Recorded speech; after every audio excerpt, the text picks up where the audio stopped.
Yo, what's going on, guys? It's Anime1 back here with a new video, and today I'm here with JJK chapter 445 spoilers.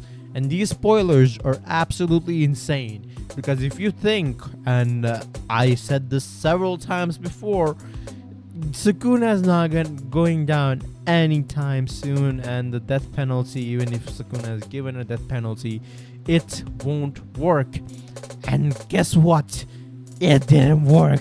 So without any delay, like this video, subscribe to the channel if you want to see more JJK content.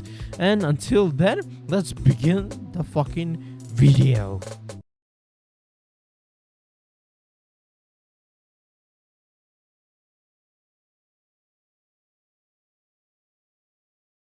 Chapter unfolds with Urome expressing frustration from being separated from Sukuna. This bitch is so damn weird, bro. I cannot even express. God damn it. Launching a fierce attack called Frost Calm on Hikari. This technique, a true essence of the curse technique, ice formation, freezes its targets with super cooled and cursed energy. However, Hikari breaks free and showcases impressive regeneration speed, even surpassing the likes of Gojo and Sukuna. So what this pretty much means is Urome's this frost calm thingy, it can literally freeze Hikari's jackpot, which is absolutely insane to think about because I didn't think that this could happen, and I thought this would be a mid difficulty fight for Hikari. But it looks like it's not, right? Hikari is gonna suffer a bit. It's gonna be a neck-to-neck battle because by the end of this chapter, the battle conclusion is not decided. So yeah, that's really surprising. And there's also the factor Hikari's regeneration speed or reverse curse technique is even greater than Gojo and Sukuna. Mind you, the same Gojo who had regeneration speed that outmatched Sukuna's slashes in the malevolent shrine. That's crazy to think about. On to the next bullet point. Urome attempts another attack but is shocked by Hikari's swift regeneration. Despite trying to freeze Hikari's leg, he slips out of it with his shoe, delivering a powerful kick to Urome. In response, Urome acknowledges Hikari's lack of fear and deems him no longer human. Damn. So pretty much Hikari broke his leg or something in order to get out of it and then regenerated it. And there's like no wonder Urome thinks that this guy is not a human. God damn it. He broke his own goddamn leg. Okay, so on to the next bullet point of the chapter. As the battle intensifies, Hikari declares his determination, exclaiming, "I've been heated up for a long time. Get me an ice cold one." A cold line by freaking Hikari, bro. He's just enjoying this shit like more than anyone else, right? He doesn't give a fuck that Gojo died. He's just enjoying it. Meanwhile, the narrative shifts back to the trial, with the judgment accusing Yuji of mass murder in Shibuya. Higurume defends Yuji, attributing the crimes to Sukuna. Which again, it was already explained in the previous chapter is what they would do. You know, Yuji would be the one that would be accused by the judge, and Higurume would be his lawyer, as to say. And they would both defend Yuji, as they would accuse Sukuna of doing the crimes and not Yuji. And then to the next bullet point, the focus turns to Higurume's strategy to uphold Sukuna's guilt. Sukuna, indifferent to the proceedings, expresses interest only in Higurume's sword. Despite Higurume's effort, the Dustman deems Sukuna guilty, announcing both death penalty and confiscation.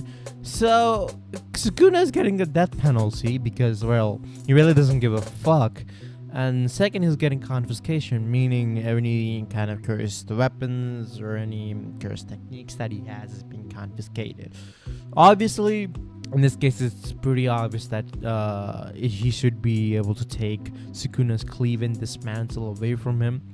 The 10 shadows, again, I'm not too sure about because I do think that Sukuna did lose the ability to use the 10 shadow after he resurrected in his entire new form or Xeon era form. And on to the next bullet point. Higuruma then recalled Sukuna losing the Tenchado technique functionality during their fight with Gojo. As he equips Executioner's sword, the narrator emphasizes the critical chance for victory. Sukuna smirks as Higuruma opens his domain and Kusakabe joins the battle. So this is pretty interesting, as I didn't expect Kusakabe to join the battle. I only thought that it would be Higuruma and Yuji taking care of him, but looks like it's not the case. Well, I'm also interested, where the hell is Yuji, bro? If you're giving Sukuna a death penalty or confiscation, then obviously make Yuji come in there. If anyone has a chance of beating Sukuna in a one-on-one hand-to-hand combat, it's definitely Yuji, bro. So it's pretty stupid of them to not bring Yuji in there. But besides that, I guess they're just gonna fight Sukuna without his curse technique or anything. And then on to the next bullet point. However, Higuruma experiences a flashback of someone questioning his desire to live. The perceived chance for victory is revealed to be superficial, as Higuruma's domain confiscation only affects Sukuna's cursed tool, not his cursed energy. Sukuna's relentless slashes rain down on the sorcerers. Oh my god. So it looks like the confiscation that Sukuna had only takes away his cursed tools, not his cursed technique, which is completely different from what I thought it would be. Because I thought the Sukuna's cursed technique would be taken away and Higuruma and the others would have chance. But wow, at least his cursed tools are being taken away, because technically the cursed tools are made up of cursed energy and cursed techniques, because the Bajra that Sukuna used, it is made up of a lightning curse technique. So I guess it sort of makes sense as to why it would be taken away. And Sukuna is just so damn smart. I bet this motherfucker just predicted this shit would happen. And then at last Higuruma and Kusakabe are relentlessly attacked, and it shows them dripping blood and Sukuna just laughing. So yeah, man, things are not looking so good. Obviously, the slashes going through Higuruma and Kusakabe is not 100% sure that they've completely gone through, or Sukuna has killed them or not. Is it similar case to Gojo, where the slashes didn't go completely through his body? It's just this is sort of a little bit of cut. But again, I'm not so sure. I do think the slashes were completely through, because again, they are not Gojo. They don't have the Gojo level durability, and these slashes are presumably the slashes that killed Gojo, the all-cutting reality slashes that ended Gojo.